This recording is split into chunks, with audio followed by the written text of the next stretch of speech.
യഥാർത്ഥത്തിൽ ഇല്ലുമിനാറ്റി അല്ല നമ്മളെയൊക്കെ നിയന്ത്രിക്കുന്നത്. അതിലും വലിയ വലിയ ഭീകര ഗ്രൂപ്പുകൾ നമ്മളെയൊക്കെ അടിമയാക്കി വെച്ചിരിക്കുകയാണ്. ഏറ്റവും ഒടുവിൽ 2012 പോലും അതിനുള്ള സൂചന ലഭിച്ചു കഴിഞ്ഞു. അങ്ങനെയാണെങ്കിൽ ആരാണ് ഇതിന്റെ എല്ലാം പിറകിലുള്ളത്? എന്താണ് ഇതിന്റെയൊക്കെ സത്യം? ഇതൊക്കെയല്ലേ നിങ്ങൾ ചിന്തിക്കുന്നത്? അതിനുള്ള ഉത്തരങ്ങൾ തന്നെയാണ് നമ്മൾ ഇന്ന് പറയുന്നത്. മുസ്ലിം തീവ്രവാദത്തെ ആയുധമാക്കിയ, രക്തം കണ്ടാൽ അറയ്ക്കാത്ത, ഓൺലൈനിലൂടെ പ്രത്യക്ഷപ്പെട്ട് ഏവരെയും വിറപ്പിക്കുന്ന, എന്നാൽ അന്ധവിശ്വാസങ്ങളായി പല തരത്തിലുള്ള മാന്ത്രികതകൾ കാട്ടിക്കൂട്ടുന്ന അങ്ങനെ പല തരത്തിലുള്ള ഗ്രൂപ്പുകൾ നമുക്ക് ചുറ്റുമുണ്ട്. Charlie Chaplin, George Washington, Benjamin Franklin, Winston Churchill എന്നിങ്ങനെ പല ഉന്നതരും അംഗങ്ങളായ ലോകത്തിലെ ഏറ്റവും നിഗൂഢതകൾ ഒളിപ്പിച്ച 10 രഹസ്യ സമൂഹങ്ങളെ കുറിച്ച് ഇന്ന് നമുക്കൊന്ന് വിശദമായി അറിഞ്ഞാലോ? എങ്കിൽ നേരെ വീഡിയോയിലേക്ക് പോകാം. ഒന്നാമതായി സിക്കാഡ 3301 സീക്രട്ട് സൊസൈറ്റിയെ കുറിച്ചാണ് നമ്മൾ അറിയാൻ പോകുന്നത്. കാരണം ഈ അടുത്ത കാലത്ത് ഏറ്റവും അധികം ചർച്ച ചെയ്ത ഒരു ഗ്രൂപ്പാണിത്. അതായത് 2012 ഇന്റർനെറ്റ് അധിഷ്ഠിത ക്ലബ്ബുകൾ സീക്രട്ട് സിക്കാഡ 3301 സൊസൈറ്റിയുമായി പ്രത്യക്ഷപ്പെടാൻ തുടങ്ങിയിരുന്നു. ട്വിറ്ററിൽ സൂചനകൾ നൽകിയ 4ചാനൽ ഓൺലൈനായി പോസ്റ്റ് ചെയ്ത ഇന്റർനെറ്റ് അധിഷ്ഠിത പസിലുകൾ ഉപയോഗിച്ച് റിക്രൂട്ട് ചെയ്യുന്ന ഒരു ഗ്രൂപ്പാണിത്. ഇതിന്റെ വെല്ലുവിളികൾ എന്തൊക്കെയാണെന്ന് നിങ്ങൾ ചോദിക്കുകയാണെങ്കിൽ ക്രിപ്റ്റോഗ്രാഫി, ഡാറ്റ സുരക്ഷ, സ്റ്റെഗനോഗ്രാഫി, ഇന്റർനെറ്റ് അജ്ഞാനത്വം എന്നിവയൊക്കെ തന്നെയാണ്. US അല്ലെങ്കിൽ UK രഹസ്യാന്വേഷണ ഏജൻസികൾക്കുള്ള റിക്രൂട്ട്മെന്റ് ഉപകരണമാണ് ഈ സിക്കാഡ 3301 എന്നൊക്കെ ചിലർ അനുമാനിക്കുന്നുമുണ്ട്.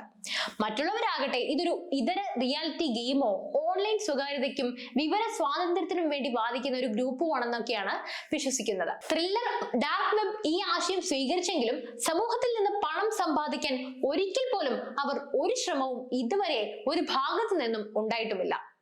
രണ്ടാമതായി ഓർഡർ ഓഫ് അസാസിൻസ് ആണ്. 13ാം നൂറ്റാണ്ടിൽ മിഡിൽ ഈസ്റ്റിൽ പ്രവർത്തിച്ചിരുന്ന മുസ്ലിം കൊലയാളികളുടെ ഒരു നിഗൂഢ സംഘമായിരുന്നു ഈ ഓർഡർ ഓഫ് അസാസിൻസ് എന്നത്. ഒരു ഉട്ടോപ്യൻ ഷിയ രാഷ്ട്രം സൃഷ്ടിക്കാൻ ഷിയ മുസ്ലിങ്ങളാണ് ഇത് സ്ഥാപിച്ചത്. ചാരവൃത്തി, അട്ടിമറി, രാഷ്ട്രീയ കൊലപാതകങ്ങൾ എന്നിവയുൾപ്പെടെ ശത്രുക്കൾക്കെതിരെ അവർ ഗറില്ല തന്ത്രങ്ങൾ ഉപയോഗിച്ചു വന്നു. ഐതിഹ്യങ്ങൾ അനുസരിച്ച് കൊലപാതകത്തിന് മുമ്പ് അവർ ഹാഷിഷ് കഴിക്കുമായിരുന്നു അത്രേ. അതേസമയം ശത്രു നേതാക്കൾ പലപ്പോഴും കിടക്കയിൽ തലയിണയിൽ കത്തിയും വധശിക്ഷയ്ക്കുള്ള സന്ദേശവുമായി ഉണരുമെന്നും പറയുന്നു. ഇറാനിൽ അവർക്ക് അജയ്യമായ ഒരു കോട്ടയുണ്ടായിരുന്നു. അലമുട്ട് എന്നാണ് ഇത് അറിയപ്പെട്ടിരുന്നത്. മൂന്നാമതായി ഫ്രീമേസൺസ് ആണ്. അമേരിക്കൻ ചരിത്രത്തിൽ ഫ്രീമേസൺസ് ഒരു പ്രധാന സ്ഥാനം വഹിക്കുന്നുണ്ട്. എല്ലാത്തിനും ഉപരി US ഭരണഘടനയിൽ ഒപ്പുവെച്ച 39 പേരിൽ 13 പേരും ഈ മേസൺസ് തന്നെയായിരുന്നു. അതായത് Charlie Chaplin, George Washington, Benjamin Franklin, Winston Churchill തുടങ്ങിയ വ്യക്തികളൊക്കെ ഈ സമൂഹത്തിലെ അംഗങ്ങളായിരുന്നു എന്നാണ് പറയപ്പെടുന്നത്. 17ാം നൂറ്റാണ്ട് മുതൽ സാഹോദര്യത്തെയും സൽക്കർമ്മങ്ങളെയും പ്രോത്സാഹിപ്പിക്കുന്ന ഒരു ഗ്രൂപ്പാണ് ഫ്രീ മേസൺസിന്റേത്. എന്നിരുന്നാലും സംഘടനയിലെ ചില ആളുകൾ വിശ്വസിക്കുന്നത് ജീവകാരുണ്യ പ്രവർത്തനങ്ങൾക്കപ്പുറം ആഴമേറിയ ഒരു ലക്ഷ്യമാണിതെന്നും പൊതുജനങ്ങൾ കാണുന്നതിലും കൂടുതൽ അതിൽ ഉണ്ടെന്നുമാണ് പറയപ്പെടുന്നത്. അതേസമയം ഫ്രീമേസൺസ് ഇന്നും നിലവിലുണ്ട് എന്നതാണ് മറ്റൊരു രസകരമായ കാര്യം. 21 വയസ്സിന് മുകളിലുള്ള എല്ലാ പുരുഷന്മാർക്കും അംഗത്വം ലഭ്യമാണ്. കൂടാതെ സ്ത്രീകൾക്കാകട്ടെ the Order of the Eastern Star എന്നറിയപ്പെടുന്ന ഒരു അനുബന്ധ ഗ്രൂപ്പിലും ചേരാം. ഇതൊക്കെയാണ് ഈ ഗ്രൂപ്പിനെ കുറിച്ച് നമുക്ക് പറയാനുള്ളത്. നാലാമതായി നൈറ്റ്സ് ടെംപ്ലർ ആണ്. കുരിശ് യുദ്ധകാലത്ത് വിശുദ്ധ ഭൂമിയിലേക്കുള്ള ക്രിസ്ത്യൻ തീർത്ഥാടകരെ സംരക്ഷിക്കുന്നതിനായി ആരംഭിച്ച ക്രിസ്ത്യൻ പട്ടാളക്കാരായ യോദ്ധാക്കളായിരുന്നു നൈറ്റ്സ് ടെംപ്ലറുകൾ. ജെറുസലേമിലേക്കുള്ള യാത്രയിൽ ക്രിസ്ത്യൻ യാത്രക്കാരെ സുരക്ഷിതമായി സൂക്ഷിക്കുക എന്നതായിരുന്നു അവരുടെ ഏക ലക്ഷ്യം. അവർ യൂറോപ്പിൽ വളരെ ശക്തമായ ഒരു സംഘമായി മാറി. ജെറുസലേമിലെ ടെമ്പിൾ മൗണ്ടിൽ ആസ്ഥാനമായി പ്രവർത്തിക്കുന്ന അംഗങ്ങൾ ചൂതാട്ടം, മദ്യം എന്നിവയൊക്കെ അകറ്റി നിർത്തിക്കൊണ്ടായിരുന്നു അവരുടെ യാത്ര. അതായത് പവിത്രത, അനുസരണ, ദാരിദ്ര്യം എന്നിവ നിറഞ്ഞൊരു ജീവിതം നയിക്കുമെന്ന് അവർ പ്രതിജ്ഞ എടുത്തിരുന്നു അത്രേ. പിന്നെ സൈനിക ശക്തിക്കും ധാർമ്മിക ജീവിത ശൈലിക്കും പുറമെ തീർത്ഥാടകർക്ക് അവരുടെ മാതൃരാജ്യങ്ങളിൽ പണം നിക്ഷേപിക്കാനും വിശുദ്ധ നാട്ടിൽ നിന്ന് പണം പിൻവലിക്കാനും അനുവദിക്കുന്ന ഒരു ബാങ്ക് സ്ഥാപിച്ചതോടെ നൈറ്റ്സ് ടെംപ്ലർമാർ യൂറോപ്പിലെ ഏറ്റവും സമ്പന്നരും ശക്തരുമായ ശക്തികളിൽ ഒന്നായി മാറി. 1139 ഇന്നസെന്റ് രണ്ടാമൻ പോപ്പ് അവരെ നികുതി അടയ്ക്കുന്നതിൽ നിന്ന് ഒഴിവാക്കിക്കൊണ്ടും അവർ ഉത്തരം പറയേണ്ട ഒരേ ഒരു അധികാരി പോപ്പ് ആണെന്ന് കൽപ്പന പുറപ്പെടുവിച്ചുകൊണ്ടും ഒരു പേപ്പൽ കൽപ്പന പുറപ്പെടുവിച്ചതോടെ അവരുടെ സ്വാധീനം പുതിയ ഉയരത്തിലുമെത്തി. അഞ്ചാമതായി മൂന്നാമതായി ദ സ്കൂൾ ആൻഡ് ബോൺസ് ആണ്. 1832 കണക്ടിക്കറ്റിലെ ന്യൂ ഹാമനിലുള്ള യേൽ യൂണിവേഴ്സിറ്റിയിൽ സ്ഥാപിതമായ ഒരു രഹസ്യ സമൂഹമാണ് Order of Skull and Bones. Skull and ബോൺസിന്റെ സ്ഥാപകനായ വില്യം ഹണ്ടിങ്ടൺ റസൽ ഒരിക്കൽ ജർമ്മനിയിൽ പോയ സമയത്ത് അവിടെ വെച്ചൊരു നിഗൂഢ സമൂഹത്തിനെ കാണാനിടയായി. അവരിൽ നിന്ന് പ്രചോദനം ഉൾക്കൊണ്ടാണ് ദ സ്കൂൾ ആൻഡ് ബോൺസിന്റെ ഉത്ഭവം. അതേസമയം ഒന്ന് പറയാൻ വിട്ടുപോയി, ഇത് യേൽ യൂണിവേഴ്സിറ്റിയിലെ ഒരു ബിരുദ രഹസ്യ സമൂഹമാണ്. ബോൺസ്മാൻ എന്നും ഇത് അറിയപ്പെടുന്നുമുണ്ട്. നിരവധി ഗൂഢാലോചന സിദ്ധാന്തങ്ങളുമായി ബന്ധപ്പെട്ടിരിക്കുന്നതിനാൽ തന്നെ ഈ ഗ്രൂപ്പ് പ്രസിദ്ധമാണ്. ഏറ്റവും വ്യാപകമായി വിശ്വസിക്കപ്പെടുന്ന സിദ്ധാന്തങ്ങളിൽ ഒന്ന് CIA സ്ഥാപകൻ ഈ ഗ്രൂപ്പിലെ അംഗങ്ങളായിരുന്നു എന്നതാണ്. മുൻ അമേരിക്കൻ പ്രസിഡന്റുമാരായ ജോർജ് ഡബ്ല്യു ബുഷും ഏറ്റവും പ്രശസ്തരായ ബോൺസന്മാരിൽ ഉൾപ്പെടുന്നവരാണ്. അതുപോലെ തന്നെ എല്ലാ വർഷവും യേലിലെ 15 സീനിയർമാരെ സ്കൂൾ ആൻഡ് ബോൺസിൽ ചേരാൻ തിരഞ്ഞെടുക്കുന്നു എന്നാണ് പറയപ്പെടുന്നത്. ആറാമതായി നിങ്ങൾക്കെല്ലാം അറിയാവുന്ന നമ്മളുടെ എല്ലാം സംസാര വിഷയമായ ഇല്ലുമിനാറ്റി തന്നെയാണ്. 1776 ബവേറിയയിൽ ആരംഭിച്ച പ്രശസ്തമായ ഒരു രഹസ്യ ഗ്രൂപ്പാണ് ഇല്ലുമിനാറ്റി. അന്ധവിശ്വാസങ്ങളോ മതവിശ്വാസങ്ങളോ ഇഷ്ടപ്പെടാതെ വിവേകവും വിശാല മനസ്കതയും പുലർത്തുക എന്ന ആശയം പ്രചരിപ്പിക്കാൻ അവർ ആഗ്രഹിച്ചിരുന്നു.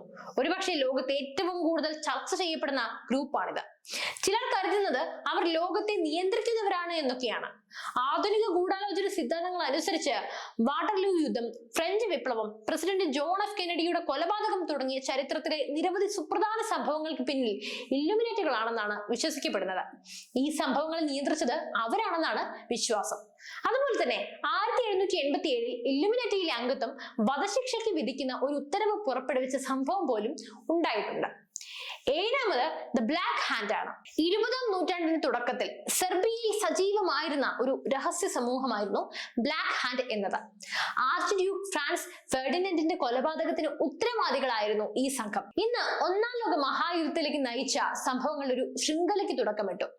ഭീകരവാദത്തിനും രാഷ്ട്രീയ അക്രമത്തിനും ബ്ലാക്ക് ഹാൻഡ്സ് പേര് കേട്ടവരാണ്. 8 ദ ഓർഡർ ഓഫ് ചെറോണിയ. ശിക്ഷയെക്കുറിച്ച് ആകുലപ്പെടാതെ ആളുകൾക്ക് സ്വതന്ത്രമായി സംസാരിക്കാൻ അനുവദിക്കുന്നതിനാണ് സെസിൽ ഐവ്സ് ഗ്രൂപ്പ് സൃഷ്ടിച്ചത്. അദ്ദേഹം ഒരു രഹസ്യ സമൂഹം പോലെ ഈ ഗ്രൂപ്പ് സ്ഥാപിച്ചു. അംഗങ്ങൾക്ക് ഉപയോഗിക്കുന്നതിനായി പ്രത്യേക ആചാരങ്ങളും രഹസ്യ വാക്കുകൾ പോലും അദ്ദേഹം ഉണ്ടാക്കി. പ്രണയപരമോ ലൈംഗികപരമോ ആയ ബന്ധങ്ങൾക്കായി ഗ്രൂപ്പ് ഉപയോഗിക്കുന്നത് തടയുന്നതിനുള്ള നിയമങ്ങളും അദ്ദേഹം നിർമ്മിച്ചിരുന്നു. ഇത് വളരെ പ്രചാരത്തിലായി. ഇത് ഐവ്സിന് അദ്ദേഹം നടത്തിയ പുസ്തകങ്ങളിലൂടെയും പ്രഭാഷണങ്ങളിലൂടെയും സ്വവർഗനുരാഗ അവകാശങ്ങൾ പ്രോത്സാഹിപ്പിക്കാൻ പോലും അനുവദിച്ചിരുന്നു. 9ാമതായി ക്യൂ ക്ലക്സ് ക്ലാൻ എന്ന ഗ്രൂപ്പാണ്. വെളുത്ത വംശീയത, വെളുത്ത ദേശീയത, കുടിയേറ്റക്കാർക്കെതിരായ നിലപാട് തുടങ്ങിയ തീവ്രമായ വീക്ഷണങ്ങൾ പ്രോത്സാഹിപ്പിക്കുന്ന അമേരിക്കയിലെ ഒരു ഗ്രൂപ്പാണ് KKK എന്നത്. മുൻകാലങ്ങളിൽ വിയോജിപ്പുള്ള ആളുകളെയോ ഗ്രൂപ്പുകളെയോ വേദനിപ്പിക്കാൻ അവർ തീവ്രവാദം ഉപയോഗിച്ചു. പലരും അവരെ ഒരു തീവ്രവാദ സംഘടനയായിട്ടാണ് കണക്കാക്കിയത് പോലും. അവരുടെ അംഗത്വം ദശലക്ഷക്കണക്കിന് ആളുകൾക്ക് നിന്ന് 5000-ൽ താഴെയായി പിന്നെ പതിയെ കുറഞ്ഞു വന്നു. അങ്ങനെയാണ് ഈ ഗ്രൂപ്പിന്റെ അവസാനം എന്നത്. 10ാമതായി റോസിക്രൂഷ്യൻസ് ആണ്. റോസിക്രൂഷ്യന്മാരുടെ പഠിപ്പിക്കലുകളിൽ മനുഷ്യവംശത്തിന്റെ സാർവത്രിക സാഹോദര്യവും ആത്മീയ ജ്ഞാനം പിന്തുടരലും എല്ലാം ഉൾപ്പെട്ടിരുന്നു. പ്രതീകാത്മകതയുടെയും നിഗൂഢ ആചാരങ്ങളുടെയും ഉപയോഗം മറഞ്ഞിരിക്കുന്നതോ മനസ്സിലാക്കാൻ പ്രയാസമുള്ളതോ ആയ ആത്മീയ അറിവിൽ ശ്രദ്ധ കേന്ദ്രീകരിക്കുന്ന നിഗൂഢ പാരമ്പര്യത്തിന്റെ വികാസനത്തിനാണ് ഇത് രൂപം നൽകാൻ സഹായിച്ചത്. റോസിക്രൂഷ്യന്മാരിൽ ആദ്യം ഒരു രഹസ്യ സമൂഹമായിരുന്നുവെങ്കിലും അവരുടെ ആശയങ്ങളും ആചാരങ്ങളും കൂടുതൽ വ്യാപകമായിരുന്നു. ഇന്ന് അവരുടെ ആശയങ്ങൾ കൂടുതൽ പര്യവേക്ഷണം ചെയ്യാൻ താല്പര്യമുള്ളവർക്ക് റോസിക്രൂഷ്യൻ സംഘടനകളും പഠിപ്പിക്കലുകളും ഒക്കെ ഇപ്പോഴും ലഭ്യമാണ്. അപ്പോൾ ലോകത്തിലെ പ്രശസ്തമായ 10 ഗ്രൂപ്പുകളെ നിങ്ങൾ പരിചയപ്പെട്ടല്ലോ. എങ്കിൽ ഇതിൽ നിങ്ങൾക്ക് ഏറ്റവും ഇൻട്രസ്റ്റഡ് ആയി തോന്നിയത് ഏതാണ്? അതൊന്ന് കമന്റ് ചെയ്യണേ. അതോടൊപ്പം നമ്മുടെ വീഡിയോ ഒന്ന് ലൈക്കും ഷെയറും ചെയ്ത് സപ്പോർട്ട് കൂടി ചെയ്യുമല്ലോ. അപ്പൊ മറ്റൊരു വീഡിയോയുമായി വീണ്ടും എത്തും വരെ നന്ദി.